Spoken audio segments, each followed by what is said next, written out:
नमस्कार। चलिए सुनते हैं कहानी भोली लड़की। गांव के एक छोटे से घर में सुधा अपने माता पिता के साथ रहती थी। सुधा के पिता किसान थे। उनके पास एक खेत था जिसमें वे खेती किया करते थे। सुधा गांव के बच्चों को पढ़ाती थी जिससे उसे कुछ पैसे मिल जाते थे। इधर गांव में कभी सूखा पड़ जाता था, कभी बाढ़ आ जाती थी जिससे फसलें नष्ट हो जाती थी। कभी कभी तो भूखे मरने की नौबत आ जाती थी।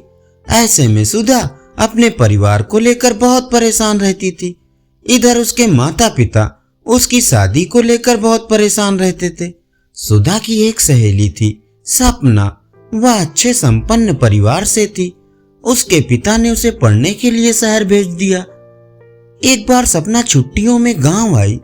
सुधा, तू इतनी परेशानी उठा रही है, तू मेरे साथ शहर चल, वहां तुझे मैं नौकरी दिलवा दूंगी, मजे से रहना, घर भी पैसे भेज देना।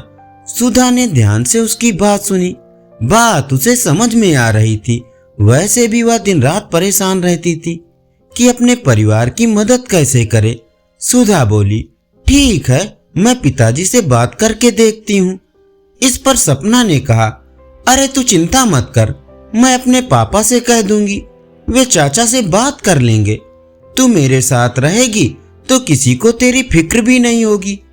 उसी दिन शाम को सुधा ने बात की, लेकिन उसके पिता ने मना कर दिया। सुधा बोली, पिताजी, कब तक यहाँ भूखे मरते रहेंगे? यहाँ कुछ नहीं रखा है, मुझे जाने दीजिए।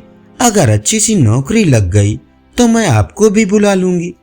पिताजी बोले, नहीं नहीं, अब हम तेरी कमाई पर जिंदा रहेंगे क्या? ये सुनकर सुधा ने कहा, इसमें मेरी कमाई की बात कहाँ से आ गई? कुछ दिन की बात है, थोड़े पैसे इकट्ठे हो जाएं तो आप भी कुछ काम शुरू कर लेना। वहाँ छोटी सी रेहड़ी पर सामान बेचकर भी अच्छे पैसे कमाए जा सकते हैं। कुछ ही देर में सपना के पापा भी आ गए।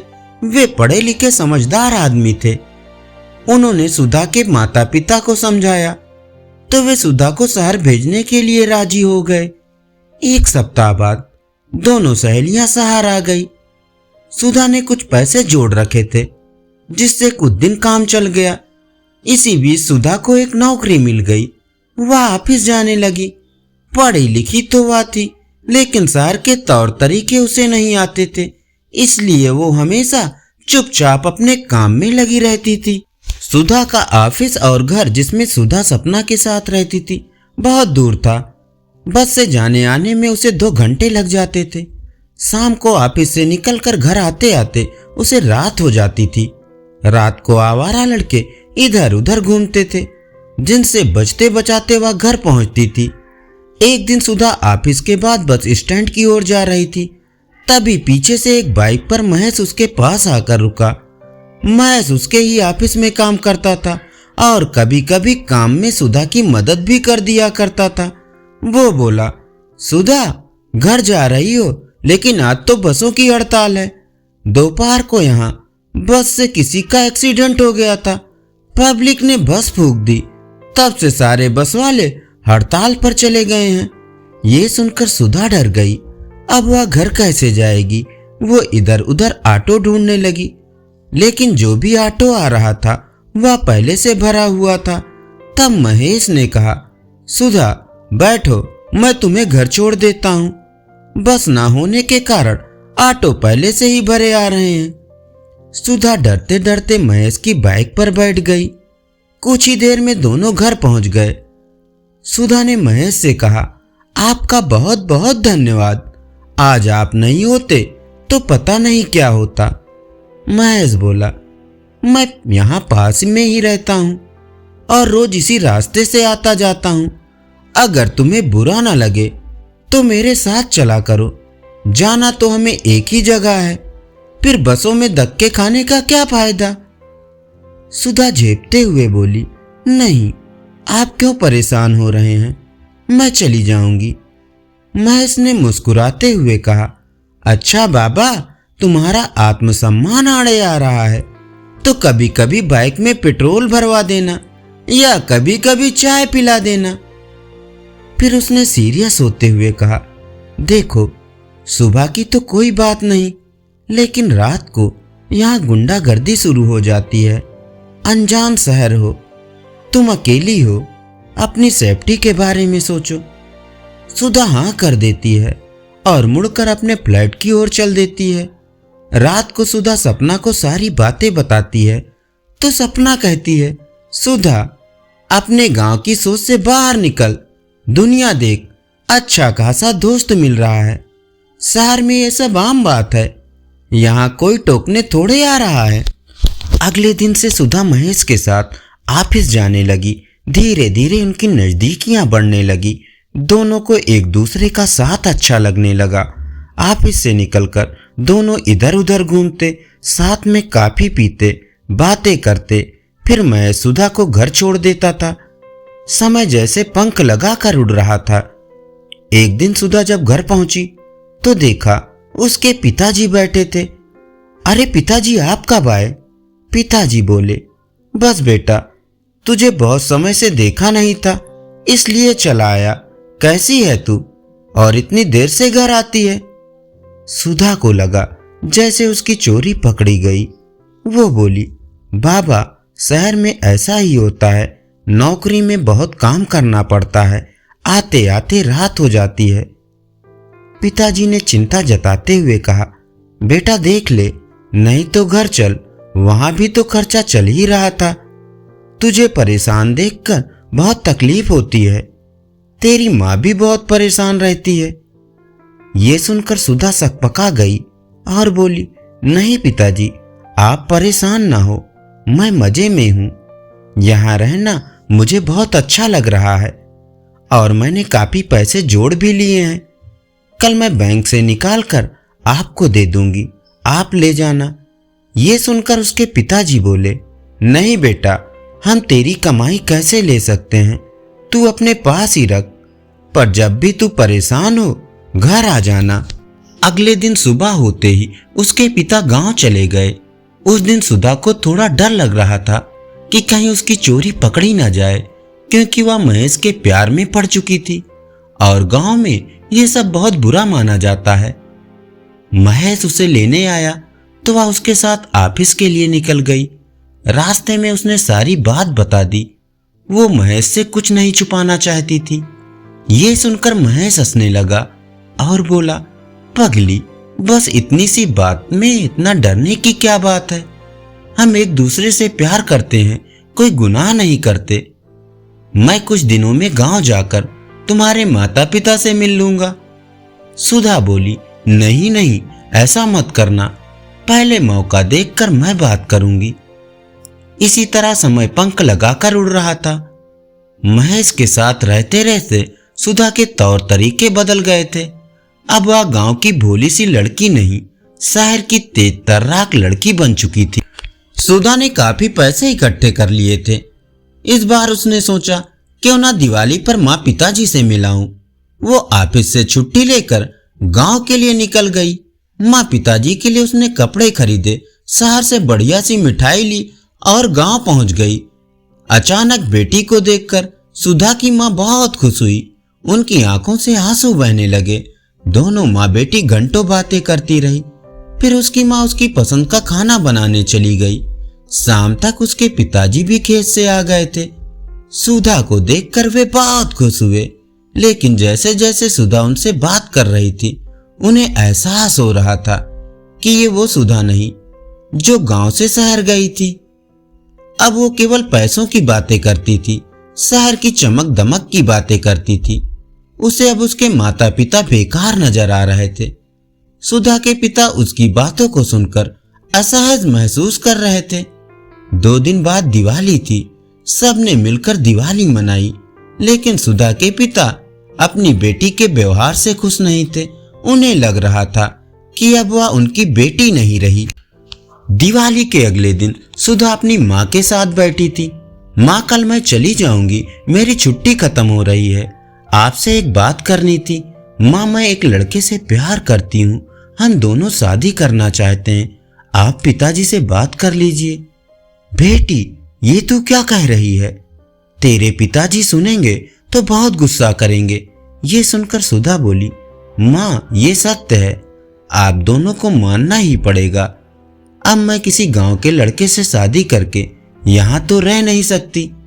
आप मान जाओ तो अच्छा है, वरना शादी तो हम वैसे भी कर लेंगे। अपनी बेटी अब पराई सी लगने लगी थी। शाम को सुधा की माँ ने उसके पिता को सारी बात बता दी। ये सुनकर पिताजी बहुत गुस्सा हुए। इसी दिन के लिए मैंने तुझे शहर भेजा था कि तू हमारी नाक कटवा दे। ये रिश्ता नहीं हो सकता और ना तुझे अब शहर जाने की जरूरत है। मैं कोई ढंग का लड़का देखकर तेरी शादी करा दूंगा। सुधा बोली, देखिए पिताजी, मैं शादी करूंगी तो महेश से ही करूंगी। मैं आपको शादी का निमंत्रण भेज दूंगी, मन करे तो आशीर्वाद देने आ जाना। सुधा की बात सुनकर उसके माता पिता आश्चर्यचकित रह गए। उन्हें कुछ समझ नहीं आ रहा था। सुधा की माँ ने कहा, सुनो जी, अभी आप गुस्से में हैं, वो भी उल्टे जवाब दे रही है। सुबह बात कर लेंगे। रात भर दोनों करवटें बदलते रहे। उनकी आंखों से नींद उड़ चुकी थी। सुबह जब दोनों उठे तो देखा सुधा एक चिट्ठी छोड़कर चली गई है। उसमें लिखा था, पिताजी, मैं इस गांव और यहाँ के दकियानूसी विचारों को छोड़कर जा रही हूँ। शादी का कार्ड भिजवा दूंगी। आपका मन हो तो आ जाना और आशीर्वाद दे देना। सुधा को अब किसी की परवाह नहीं थी। वो शहर पहुंच गई। अगले दिन सुबह वह ऑफिस जाने के लिए तैयार हुई। उसे आज महेश को सारी बातें बतानी थी। वो महेश का इंतजार कर रही थी, लेकिन वो नहीं आया, ना ही सुधा का फोन उठा रहा था। सुधा ऑफिस पहुंची तो भी महेश ने उससे बात नहीं की। वो बहुत परेशान थी। लंच में उसने महेश को रोक लिया। क्या बात है, तुम मुझसे बात क्यों नहीं कर रहे हो? महेश बोला, सुधा, अब मेरे तुम्हारे रास्ते अलग अलग हैं।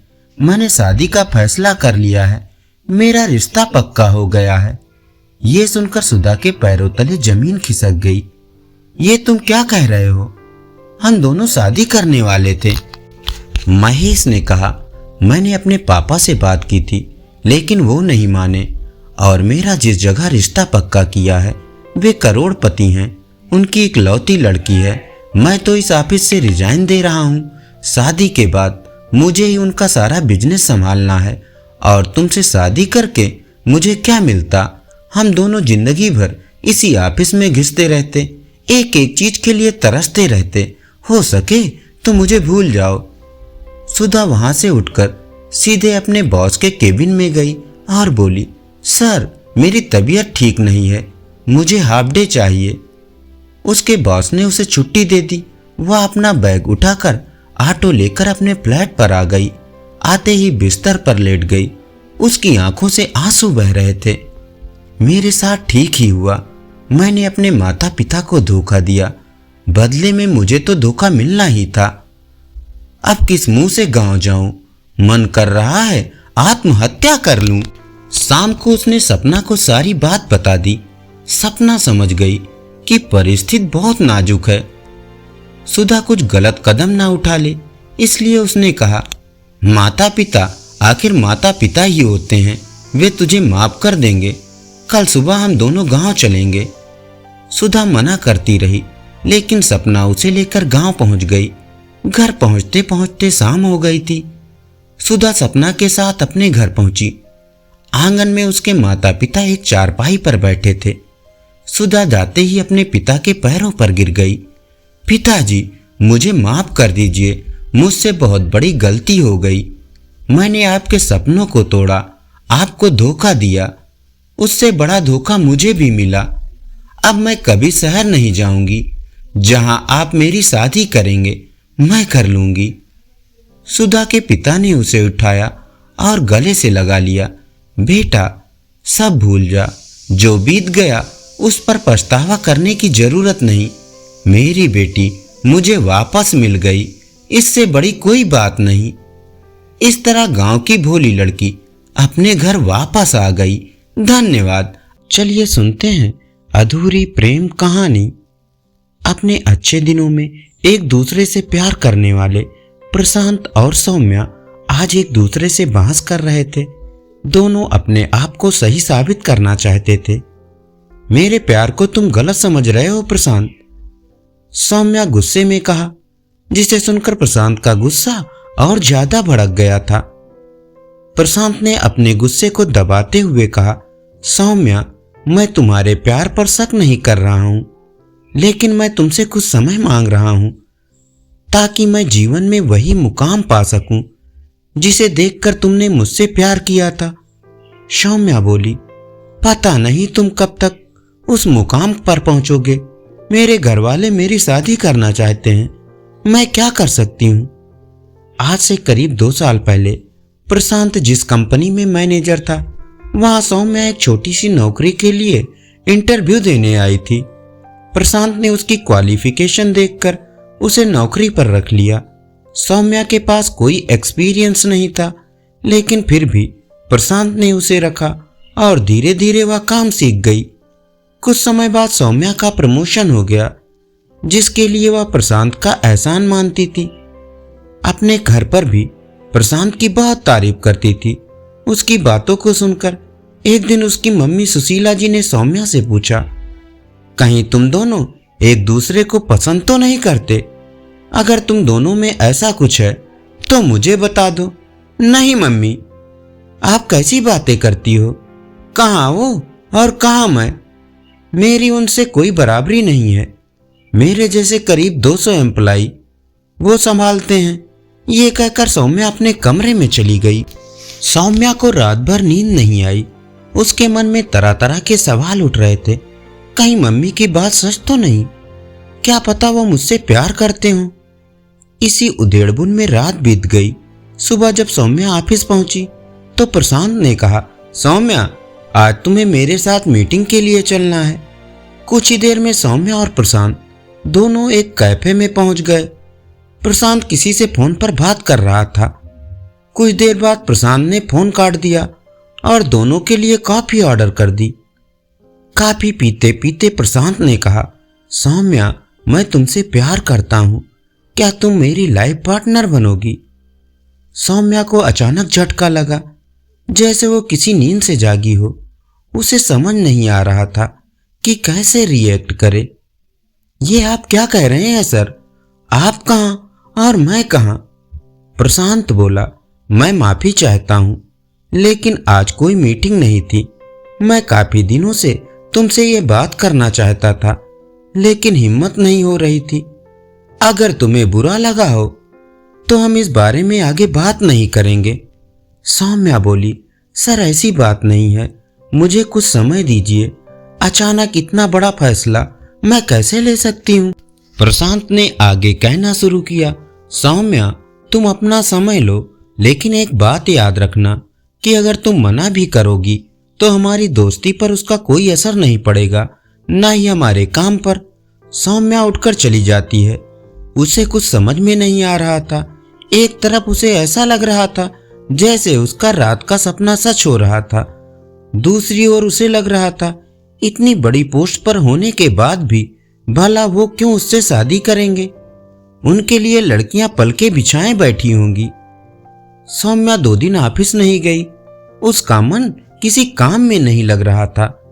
तीसरे दिन जब वह ऑफिस पहुंची तो वह प्रशांत से बचने की कोशिश कर रही थी, लेकिन कुछ ही देर में उसकी मोबाइल की घंटी बजी।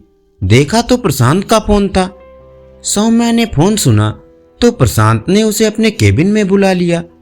सौम्या, क्या बात है? 2 दिन से कहाँ थी?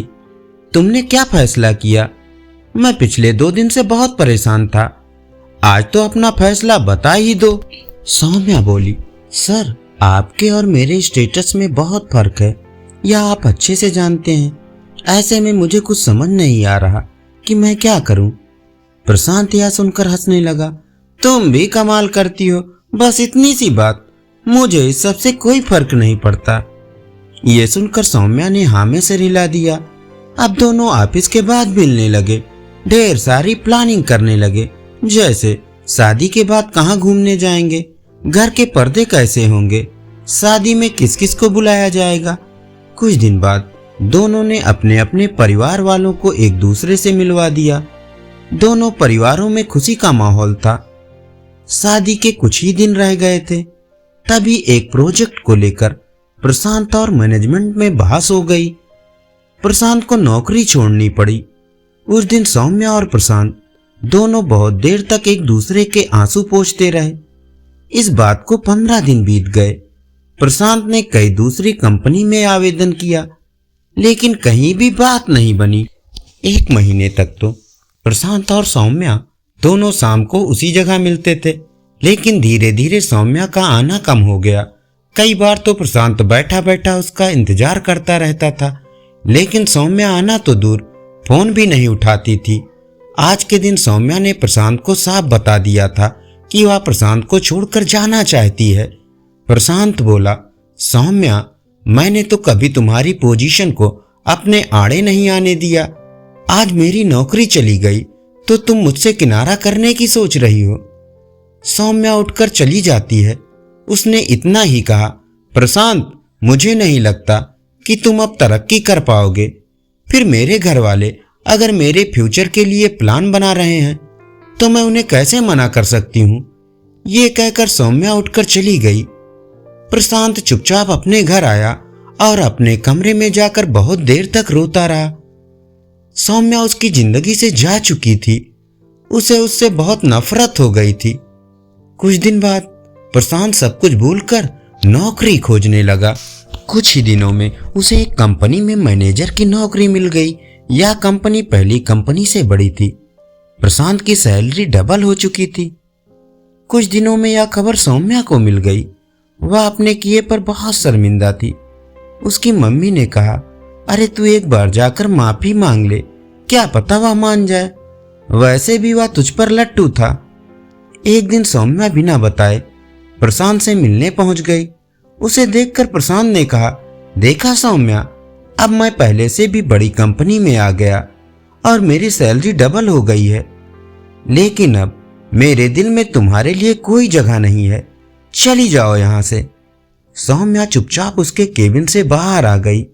उसकी आंखों से आंसू बह रहे थे। धन्यवाद। चलिए सुनते हैं कहानी डायन का अधूरा प्यार। राकेश ने फोन पर बात करते करते अचानक एक तेज चीख सुनी। वो हेलो हेलो करता रहा, लेकिन दूसरी ओर से चीखने की आवाज आ रही थी। राकेश ने लगभग चीखते हुए कहा, रमा, क्या बात है, तुम चीख क्यों रही हो? सब ठीक तो है? लेकिन तभी दूसरी ओर से किसी ने फोन काट दिया। उसके बाद राकेश लगातार फोन मिलाता रहा, लेकिन फोन स्विच ऑफ आ रहा था। राकेश अपनी पत्नी रमा से बात कर रहा था। वो अपने घर से लगभग 15 किलोमीटर दूर था। रात में उसके पास कोई साधन नहीं था कि वो घर पहुंच सके। आखिर क्या हुआ होगा रमा के साथ, जो वह इतनी जोर से चीखी थी? ये सोचकर परेशान हो रहा था। उसे कुछ समझ नहीं आ रहा था। वो अपना बैग लेकर बाहर सड़क पर आ गया। अंधेरी रात में सुनसान सड़क पर उसे कोई नहीं दिख रहा था। वह कुछ देर खड़ा रहा, शायद कोई सवारी मिल जाए, लेकिन जब कुछ ना मिला तो वह अपने घर की ओर पैदल चल पड़ा। राकेश बहुत घबराया हुआ था। फिर एक जगह रुककर उसने दोबारा फोन मिलाया, लेकिन अभी भी फोन स्विच ऑफ आ रहा था। सुनसान सड़क पर उसे चलते हुए डर भी लग रहा था। वहां स्ट्रीट लाइट बहुत दूर थी, बाकी सड़क पर अंधेरा था। तभी उसे किसी के रोने की आवाज सुनाई दी। राकेश ने इधर उधर देखा, लेकिन वहां कोई नहीं था। वो आगे बढ़ गया और तेज कदमों से उस स्ट्रीट लाइट की ओर चल दिया। जैसे जैसे वह आगे बढ़ रहा था, किसी औरत के रोने की आवाज उसके कानों में पड़ रही थी। वो और तेज चलने लगा। उसने पलटकर देखा, लेकिन वहां कोई नहीं था। वह और तेज चलने लगा, लेकिन ये क्या, वह जितना तेज चल रहा था, वो आवाज और तेजी से उसके कानों में आ रही थी। राकेश ने रुककर उस आवाज को सुना तो उसके रोंगटे खड़े हो गए। हे भगवान, ये तो रमा की आवाज है। वो यहाँ कहाँ है? तभी रोने की आवाज बंद हो गई। राकेश को लगा ये उसका वहम है। वो तेजी से आगे चलने लगा। तभी उसके कानों में रमा की आवाज आई, रुक जाओ राकेश, तुम जहां जा रहे हो वहां अब कुछ नहीं है, मैं यही हूं तुम्हारे पास। राकेश जोर से चीखा, कहाँ हो तुम रमा, सामने आओ। और तुम इतनी जल्दी यहाँ कैसे आ गई? अभी तो तुम फोन पर बात कर रही थी। राकेश रुककर चारों ओर देखने लगा। तभी उसे फोन की याद आई। उसने अपना फोन निकाला और उसका फ्लैशलाइट जलाकर इधर उधर देखने लगा। वो जोर जोर से रमा रमा चिल्ला रहा था, लेकिन वहां कोई नहीं था। तभी फिर से रोने की आवाज आने लगी। राकेश को बहुत डर लग रहा था। वह तेजी से आगे चलने लगा। कुछ दूर जाने पर उसने देखा सड़क के किनारे एक पेड़ के नीचे सफेद साड़ी पहने एक औरत खड़ी थी। उसके मुंह पर लंबे लंबे बाल ढके हुए थे। वो रो रही थी। राकेश वहीं रुक गया। उसने जोर से कहा, कौन है वहां? वो औरत रो रही थी। राकेश ने उसकी आवाज पहचान ली। अरे रमा, तुम यहाँ कैसे? राकेश उसके पास जाने लगा, लेकिन अचानक वो रुक गया। राकेश को एहसास हुआ कि ये रमा नहीं हो सकती। वो वहीं खड़ा हो गया। तभी वो औरत रोती हुई आई। राकेश, मैं अब वहां नहीं हूं। तुम जहां मुझे ढूंढ रहे हो, मेरे पास आओ। राकेश अपने होश खो बैठा था। वो उस औरत की ओर चल दिया। पास जाकर उसने देखा उसके हाथ बिल्कुल काले थे। राकेश ने उसके पैरों की तरफ देखने की कोशिश की, लेकिन वो अंधेरे में उसके पैर नहीं देख पाया। तभी तेज हवा के झोंके से उसके चेहरे से बाल हट गए। राकेश ने जैसे ही उसका चेहरा देखा, उसकी चीख निकल गई। इस गहरे सन्नाटे में उसकी तेज चीख से पूरा वातावरण गूंज गया। भयानक काला चेहरा, लंबे दांत, जिस पर खून लगा था, जैसे वह अभी किसी का खून पीकर आई हो। राकेश उसे देखते ही बेहोश होकर जमीन पर गिर गया। बंद होती आंखों से राकेश बस इतना ही देख पाया कि वह जोर जोर से हंस रही थी। राकेश की आंख खुली तो वह अस्पताल में बेड पर लेटा था। उसने उठने की कोशिश की, लेकिन वह उठ नहीं पाया। उसके बदन पर कई जगह पट्टियां बंधी थी। राकेश ने देखा उसके हाथ पर प्लास्टर चढ़ा हुआ है। तभी डॉक्टर ने आकर कहा, बहुत किस्मत वाले हो, आपका एक्सीडेंट हुआ और आप बच गए। वैसे कैसे हुआ था आपका एक्सीडेंट? राकेश ने आश्चर्य से डॉक्टर की ओर देखा। नहीं डॉक्टर, मेरा तो कोई एक्सीडेंट नहीं हुआ था। उस समय सड़क पर कोई नहीं था। तभी एक पुलिस इंस्पेक्टर अंदर आया। उसने कहा, वहां से कुछ लोग कार से जा रहे थे, वहीं तुम सड़क के किनारे खून से लथपथ पड़े थे। हमें लगा किसी ने अंधेरे में तुम्हें टक्कर मार दी। राकेश ने बताया, नहीं नहीं इंस्पेक्टर साहब, ऐसा कुछ नहीं हुआ था। वो तो एक औरत सफेद साड़ी पहने मेरी पत्नी की आवाज में रो रही थी। मैं उसके पास गया तो मैंने देखा वो बहुत भयानक थी। मैं बेहोश हो गया, फिर मुझे कुछ याद नहीं। इंस्पेक्टर ने कहा, ओहो, तो आप भी उस डायन का शिकार हो गए। वो अक्सर लोगों को ऐसे ही शिकार बनाती है और जान से मार देती है। आपकी किस्मत अच्छी थी कि आप बच गए। राकेश ने कहा, इंस्पेक्टर साहब, मेरी पत्नी का पता लगाइए। कल उसका फोन आया था, फिर फोन पर उसकी चीख सुनाई दी, बाद में फोन कट गया। ये सुनकर इंस्पेक्टर ने कहा, आप उनका नंबर बताइए और अपने घर का पता भी बताइए। मैं किसी को वहां भेजकर पता करवाता हूं। राकेश से पता लेकर पुलिस राकेश के घर पहुंचती है। वहां उसकी पत्नी का शव रखा था। ये देखकर पुलिस वालों ने आसपास के लोगों से पूछा तो एक ने बताया, कल हमने इसके चीखने की आवाज सुनी थी। जब हम पहुंचे तो इसके शरीर पर कई घाव थे जिनसे खून बह रहा था। हम इसे अस्पताल ले गए, वहां इसने दम तोड़ दिया। इसका फोन भी गिरकर टूट गया। अब तो इसके पति राकेश का इंतजार कर रहे हैं। एक पुलिस वाले ने कहा, इनका कोई रिश्तेदार हो तो इनका अंतिम संस्कार करा दीजिए। इनके पति का भी एक्सीडेंट हो गया है, वे नहीं आ पाएंगे। वहां से आकर उन्होंने इंस्पेक्टर को सारी जानकारी दी। इंस्पेक्टर ने राकेश से बात की। राकेश, तुम्हारी पत्नी ठीक है, लेकिन हमने उसे तुम्हारे बारे में कुछ नहीं बताया। तुम ठीक हो जाओ तो अपने घर जाकर बता देना। ये कहकर इंस्पेक्टर बाहर चला गया। उसने डॉक्टर से कहा, इसकी पत्नी मर गई, लेकिन ये बात इसे मत बताना। लेकिन अचानक ये सब कैसे हुआ, कुछ पता नहीं लग पा रहा। डॉक्टर ने कहा, इंस्पेक्टर साहब, ऐसे कई केस मेरे पास आते रहते हैं। यही पास के गांव में सरपंच जोगिंदर सिंह है, आप उनसे बात कीजिए, वे ही कुछ बताएंगे। अगले दिन इंस्पेक्टर सरपंच जोगिंदर सिंह के घर पहुंच जाते हैं। सारी बात सुनने के बाद जोगिंदर सिंह ने कहा, ऐसा कई बार हो चुका है, आप शायद यहाँ नए आए हैं। ये एक डायन है जो लोगों को अपना शिकार बनाती है। जब वो फोन पर बात कर रहा होगा तो उसने सुन लिया होगा। वो जिसे अपना शिकार बनाती है, पहले वो उसे प्यार करने वाले को मार देती है, फिर उसे अपना शिकार बनाती है। इंस्पेक्टर ने कहा, लेकिन वो आदमी तो जिंदा है, बहुत चोट लगी है उसे।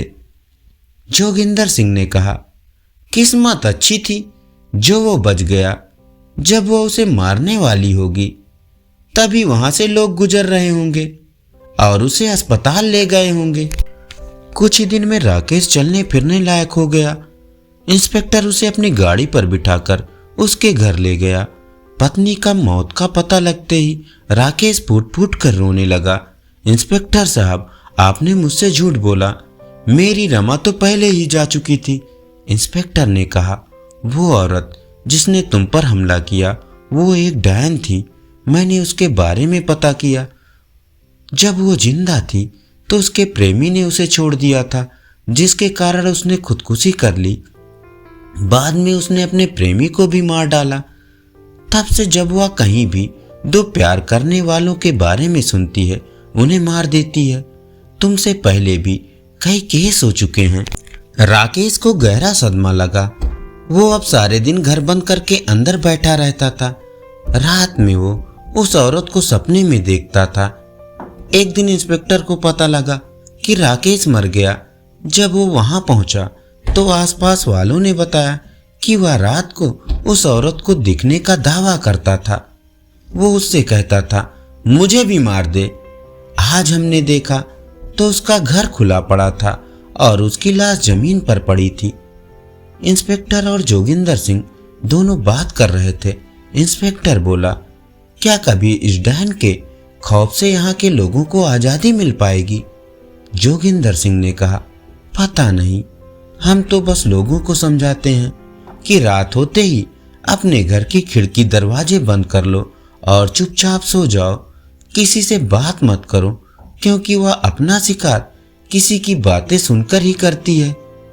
आज भी उस सड़क पर चारों ओर सन्नाटा रहता है, मौत का सन्नाटा। धन्यवाद।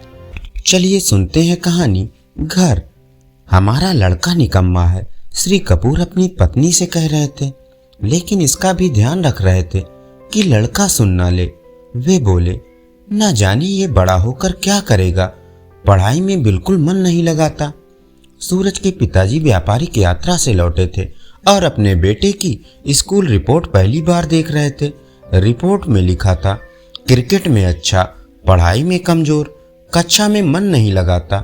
सूरज की माँ शांत स्वभाव की संजीदा महिला थी। वो कुछ नहीं बोली। सूरज बिना कुछ बोले खिड़की पर खड़ा था। वह बाहर रिमझिम बौछारों को देख रहा था जो उद्यान में फुसफुसाती सी लहरा रही थी। उसकी काली आंखों में गुस्सा भरा था। घनी भवें तनी थी और वो बगावत के मूड में था।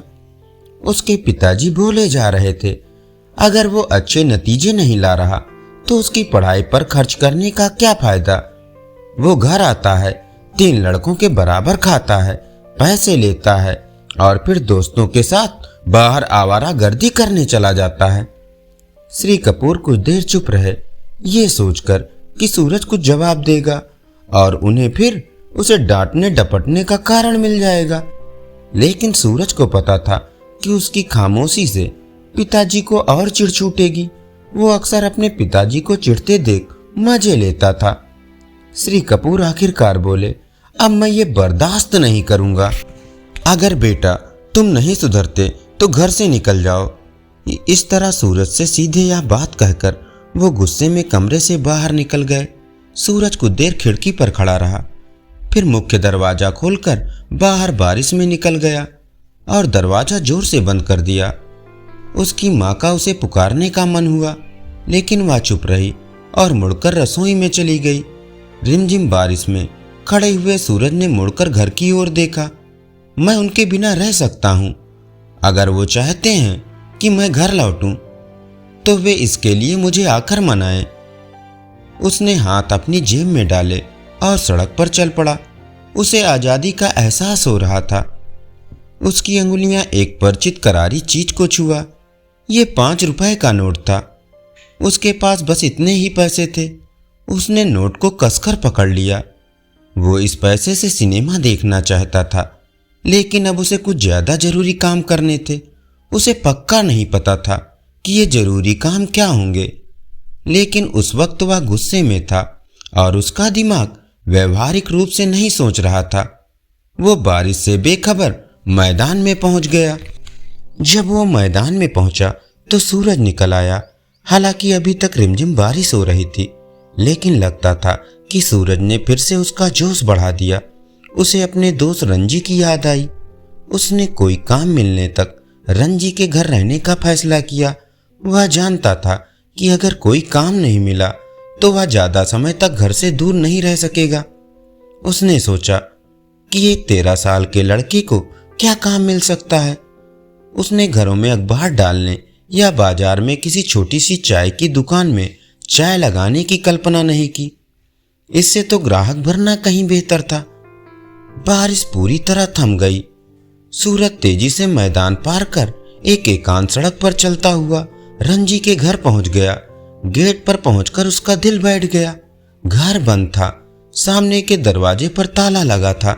सूरज ने घर के 3 चक्कर लगाए, लेकिन उसे कोई दरवाजा या खिड़की खुली नहीं मिली।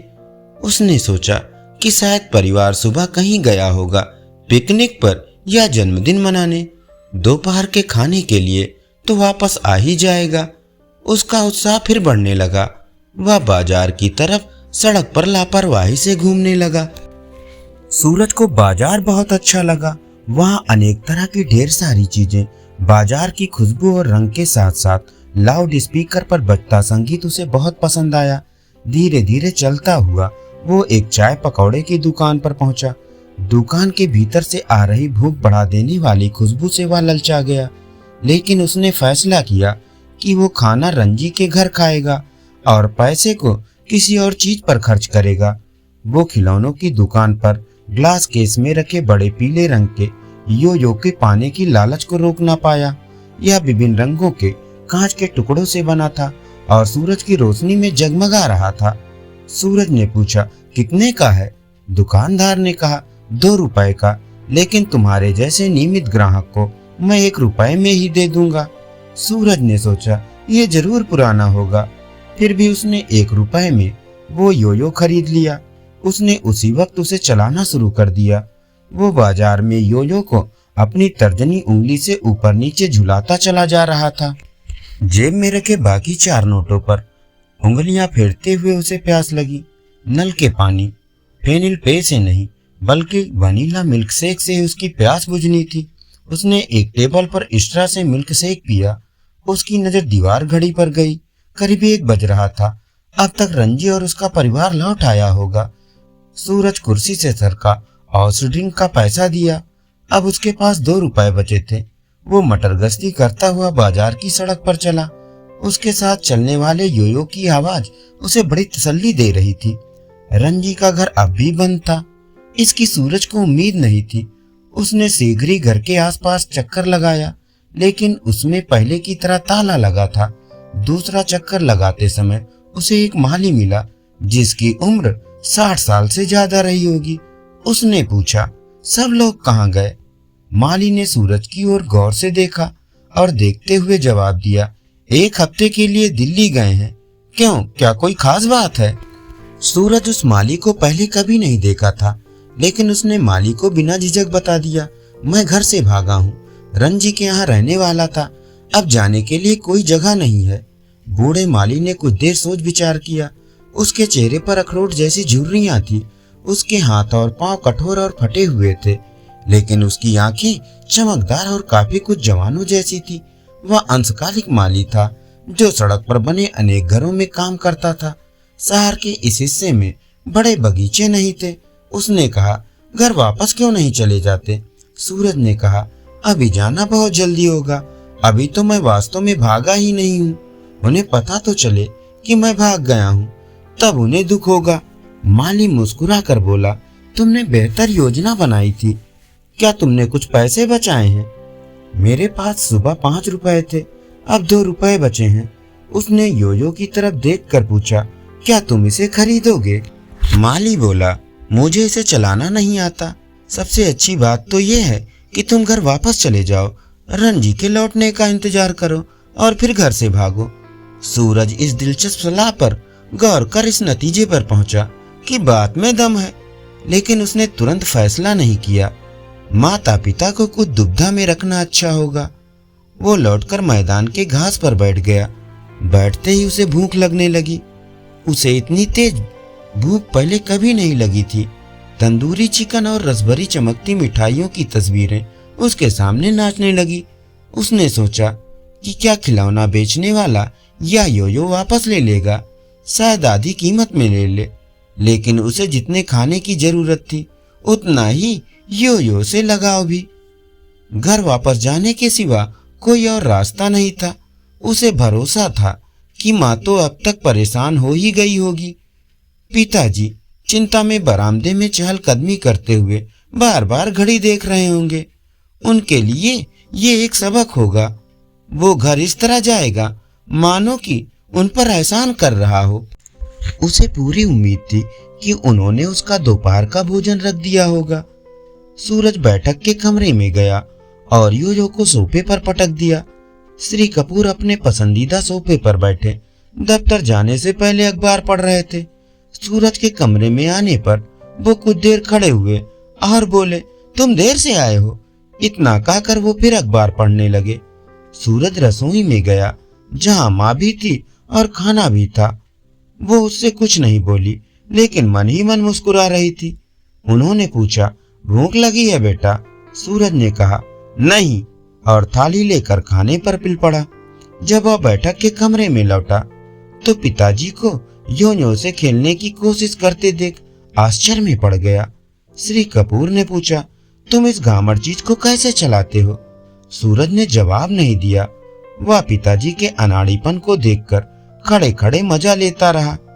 आखिर वह खिलखिलाकर हंसे बिना नहीं रह सका। उसने कहा, बहुत आसान है, मैं करके दिखाता हूँ। उसने पिताजी से योयो लिया और चलाकर दिखाया। जब श्रीमती कपूर कमरे में आई तो बाजार के इस सस्ते खिलौने से खेलने में इतने ज्यादा तल्लीन अपने पति और बेटे को देखकर उन्हें जरा भी ताजुब नहीं हुआ। वो इस तरह की बेतुकी बातों की आदी हो चुकी थी। पुरुष सचमुच कभी बड़े नहीं होते। श्री कपूर भूल ही गए कि उन्हें दफ्तर जाना है और सूरज भूल गया घर से भागने की बात। वे दोनों सुबह की कटता भूल गए थे। धन्यवाद। अभी आप सुन रहे थे कहानी घर।